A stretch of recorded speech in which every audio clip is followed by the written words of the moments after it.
پرہیز علاج سے بہتر ہے۔ وقتی اور معمولی جسمانی تکالیف میں میڈیسنز کو عادت نہیں بنانا چاہیے، ورنہ پھر جب تکلیف بڑھتی ہے تو ایسی میڈیسنز آپ کے پر اثر نہیں کرتی۔ اسی طرح گلے سڑے یا پہلے سے کاٹ کر رکھے ہوئے پھل یا سبزیاں کھانے سے پرہیز کرنا چاہیے۔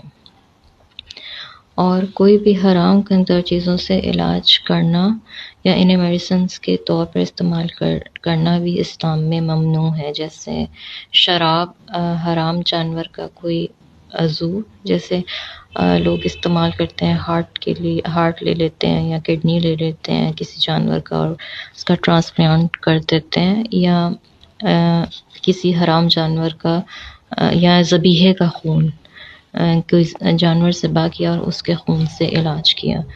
سیدنا ابو ہریرہ کہتے ہیں کہ رسول اللہ نے علاج کے لیے حرام چیزیں استعمال کرنے سے منع فرمایا ہے۔